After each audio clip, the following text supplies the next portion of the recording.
Supreme court practice and procedure तरमीमी ordinance पर अमल दरामद शुरू हो गया है। जस्टिस मुनीब अख्तर 3 रुकनी जजेस कमेटी से बाहर हो गए हैं।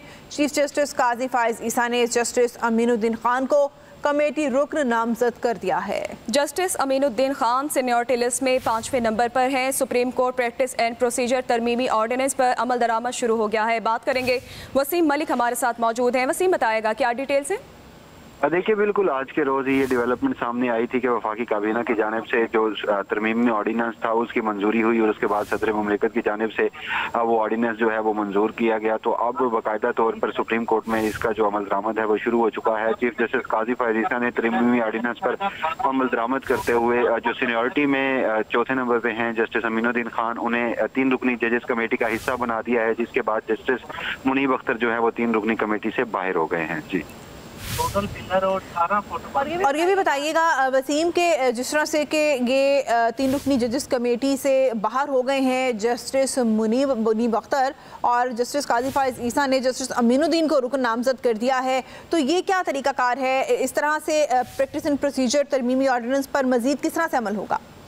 देखिए, बिल्कुल इससे कबल जो supreme court practice and procedure act था उसमें 3 रुकनी जजेस कमेटी को ये अख्तियारात दिए गए थे, जिनमें जो 3 सीनियर जज साहिबान थे सुप्रीम कोर्ट ऑफ पाकिस्तान के, वो इस 3 रुकनी जजेस कमेटी में शामिल होते थे। मगर जब अब ये तरमीमी ऑर्डिनेंस जारी किया गया है, इसमें एक चीफ जस्टिस के बाद सीनियर प्यूनी जज और जो तीसरे रुकन हैं उन्हें चीफ जस्टिस के नामजद करदा जज की जो हैसियत है वो उसमें शामिल की गई थी, जिसके बाद जो जस्टिस अमीनुद्दीन खान है वो चीफ जस्टिस काजी फायज ईसा के नामजद करता तीसरे जज हैं, जिसके बाद ये कमेटी की जो साख्त है ये तब्दील हो चुकी है।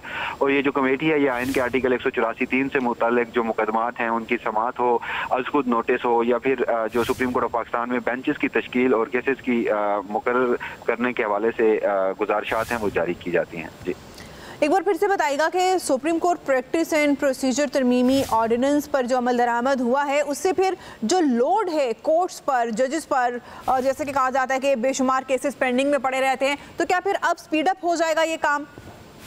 देखिए, इससे कबल भी 3 रुकनी जो जजेस कमेटी है वो काम तो कर रही थी, मगर अब ये जो तरमीमी ऑर्डिनेंस जारी किया गया है इसमें सिर्फ जो सीनियरिटी में पहले 3 सीनियर जज थे सुप्रीम कोर्ट के, उसमें उसको तब्दील करके 2 सुप्रीम कोर्ट के सीनियर जजेस, जिसमें चीफ जस्टिस और उसके बाद सीनियर प्यूनी जज, जबकि जो तीसरे जज थे वो पहले सीनियरिटी में तीसरे नंबर से लिए जाते थे, अब वो चीफ जस्टिस के नामजद करदा जज होंगे।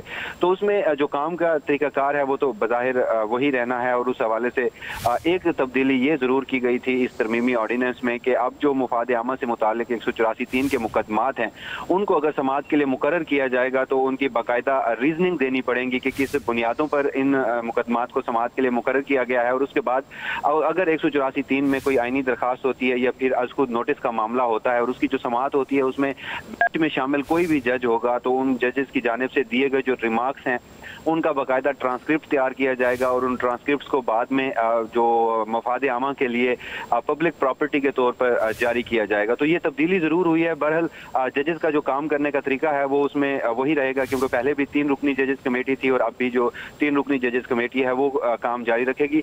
ताहम इस हवाले से कानूनी माहिरीन का ये कहना है कि चूंकि supreme court practice and procedure act की 3 रुकनी कमेटी में चीफ जस्टिस काजी फायज ईसा को मुश्किलात का सामना था, जिसके बाद ये हुकूमत की जानिब से जो है तरमीमी ऑर्डिनेंस पास किया गया है और जस्टिस मुनीब अख्तर जो है वो अब इस कमेटी से बाहर हो चुके हैं। ठीक है, हमारे साथ रहेगा वसीम।